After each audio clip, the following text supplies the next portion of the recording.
गृहमंत्री जी, monsoon session में हमने देखा कि विपक्ष ने आप पर भी आरोप किया कि आप भी जेल गए थे, आप पे भी आरोप हुआ था।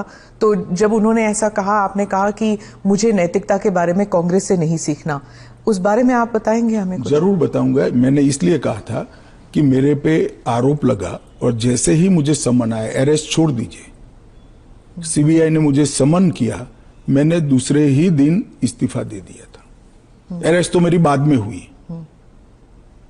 जैसे ही सीबीआई ने मुझे समन किया था, मैंने दूसरे ही दिन इस्तीफा दिया था और केस चला और केस में जजमेंट भी आया कि ये पॉलिटिकल वेंडेटे का केस था और मैं पूर्णतया निर्दोष हूं। पर वो तो बाद में आया था ना? एक सेकंड सुनिए ना। हाँ। एक सेकंड, वो जजमेंट बाद में आया। बेल मेरी पहले हो गई थी, बेल मेरी पहले हो गई थी और वो जजमेंट ऐसा आया कि कंप्लीटली पॉलिटिकल वेंडेटा के केस है। कहीं पर दूर दूर तक मेरा इस केस में इन्वॉल्वमेंट नहीं है और मुझे शंका के आधार पर बरी नहीं किया गया था। मेरे सामने के केस को खारिज किया गया था और मुझे बेल मिल गया था 96वें दिन पर। फिर भी मैंने फिर से शपथ लेकर गृह मंत्री नहीं बना था। इतना ही नहीं, जब तक मैं कंप्लीटली मेरे सामने के सारे आरोप क्वाश नहीं हुए, तब तक मैंने किसी भी संवैधानिक पद पर शपथ नहीं ली थी।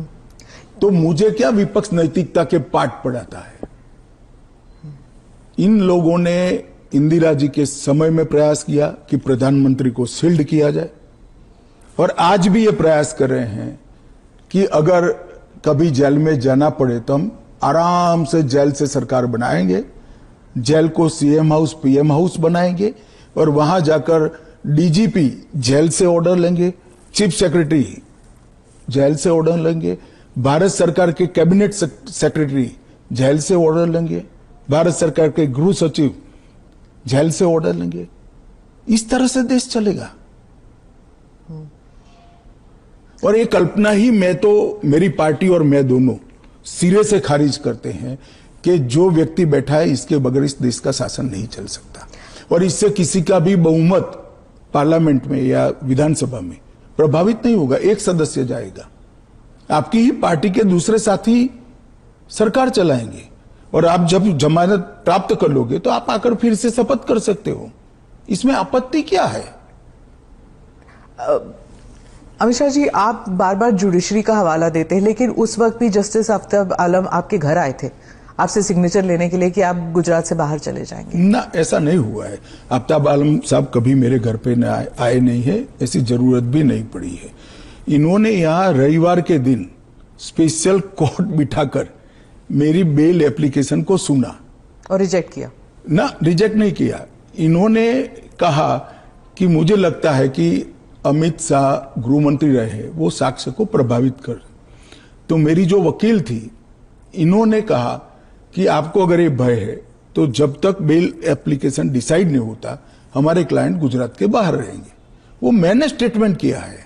2 साल आप बाहर रहे? हाँ, 2 साल में बाहर रहा, निश्चित रूप से बाहर रहा, क्योंकि 2 साल भारत के इतिहास में कभी भी किसी की बेल एप्लीकेशन 2 साल नहीं चली है।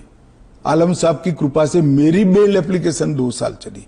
ज्यादा से ज्यादा बेल एप्लीकेशन 11 दिन तक चली है। आपने उस वक्त पहले भी जिक्र किया था अडवाणी जी के ऊपर कि उन्होंने भी इस्तीफा दिया था। जी, कहा था अडवाणी जी ने इस्तीफा दिया था। ढेर सारे हमारे कार्यकर्ता, मदन लाल खुराना वगैरह सारे, सभी ने दिया था कि जब तक। अरे अभी हेमंत सोरेन जी ने दिया था। ये तो एक नया संस्कृति आया अभी। विगत 2 साल पहले ऐसा केस ही नहीं था कोई। सभी लोगों पर आरोप लगते थे, सब लोग इस्तीफा दे देते थे, बरी होकर राजनीति शुरू करते थे। तमिलनाडु के कुछ मंत्रियों ने इस्तीफा नहीं दिया, दिल्ली के मंत्री और मुख्यमंत्री ने इस्तीफा नहीं। और अगर इस तरह से इस समाज जीवन का, नैतिकता का स्तर आप राजनीति का और समाज जीवन का नीचे ले जा रहे हैं, इससे हम सहमत नहीं हैं। और अगर मैं अब पूछता हूं, आप मुझे पूछ रही हैं, तो लालू जी के वो ऑर्डिनेंस फाड़ने का, लालू जी के बचाने के लिए जो ऑर्डिनेंस मनमोहन सिंह लाए थे, वो ऑर्डिनेंस को फाड़ने का राहुल गांधी का औचित्य क्या था? अगर उस दिन वो मोरालिटी थी तो आज नहीं है क्या? क्योंकि आप लगातार 3 चुनाव हार चुके हो। मॉरालिटी के स्टैंडर्ड्स चुनाव के जय पराजय के साथ जुड़े नहीं है। मॉरालिटी के स्टैंडर्ड सूर्य और चंद्र की तरह हमेशा अपनी जगह पे स्थिर रहने चाहिए। तो क्या आप कह रहे हैं कि राहुल गांधी कॉम्प्रोमाइज हो गए हैं आरजेडी के लिए? नहीं, मुझे कहने की कहां जरूरत है। उनके दो चीजों को वो कैसे जस्टिफाई करेंगे? मैंने तो आज पूछ लिया, आप इनका इंटरव्यू कर पूछ लो उनको। तो आपके जो एनडीए के जो पार्टीज हैं, क्या वो सब सहमत है इस जी सर, बिल को लेकर? सब चंद्रबाबू नायडू, नीतीश कुमार सब सहमत है। सब आप पर इस मॉनसून सेशन में वो इतने आगे तो नहीं आए आपको डिफेंड करने के लिए, आप अकेले नजर आए। नहीं, आगे आने का मौका ही नहीं आया, बहस ही नहीं होने दी।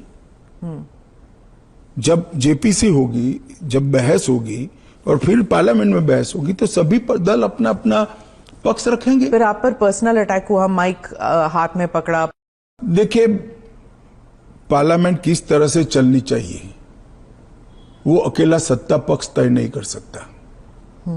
किसी भी बिल के लिए या संवैधानिक संशोधन के लिए स्वस्थ बहस का वातावरण अगर विपक्ष नहीं बनाता है तो देश की जनता देख रही है ये पद्धति ठीक है क्या। इस बिल पर जब तय था कि बिल अभी पारित नहीं होना है, जेपीसी में जाना है, मैंने बीच में ही खड़े होकर इसकी घोषणा कर दी थी, तो विपक्ष इस बिल पर अपना विचार रख सकता था या नहीं रख सकता, मुझे जवाब देना पड़ता। फिर तो बिल जाता जेपीसी में, उस दिन पास नहीं होना था। मैंने पहले ही घोषणा कर दी थी कि इस बिल को सरकार ने तय किया है कि ये जेपीसी में जाएगा, दोनों सदन का जेपीसी बनेगा, 21 सदस्य लोकसभा के होंगे, 10 सदस्य राज्यसभा के होंगे, 31 सदस्य प्रोरेटा सभी दलों से आएंगे। क्या ये बिल पास हो जाएगा? मुझे तो विश्वास है हो जाएगा। कांग्रेस पार्टी में ही और विपक्ष में ही कई लोग ऐसे निकलेंगे जो मॉरालिटी का सपोर्ट करेंगे, मॉरल ग्राउंड को बनाए रखने के लिए सपोर्ट करेंगे। और कब तक, कोई सीमा है, टाइम फ्रेम है? ये जेपीसी के अध्यक्ष जो बनेंगे उस पर निर्भर होगा। वो जब चर्चा समाप्त करेंगे तुरंत हम तो अगले सप्ताह में ले आएंगे। ऑपोजिशन कहती है कि जो पार्लियामेंट के अंदर सीआईएसएफ को लगाया गया है, इसकी वजह से लेजिटिमेट प्रोटेस्ट नहीं हो पा रहे और वो फोर्सिबली लोगों को बाहर किया जाता है जब प्रोटेस्ट करते हैं तो वेल ऑफ द हाउस से। पहली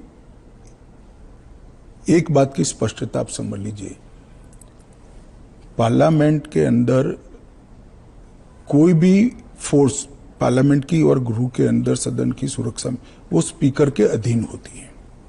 इसमें फोर्स का महत्व नहीं होता है। पहले भी दिल्ली पुलिस के जवान थे, अब सीआईएसएफ मार्शल्स थे ना पहले। तो वही मार्शल्स होते हैं, आज भी मार्शल्स ही है।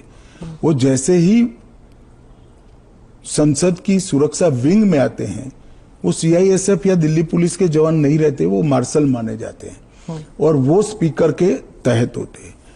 मार्शल सदन के अंदर तभी प्रवेश करते हैं जब स्पीकर उनको ऑर्डर करे।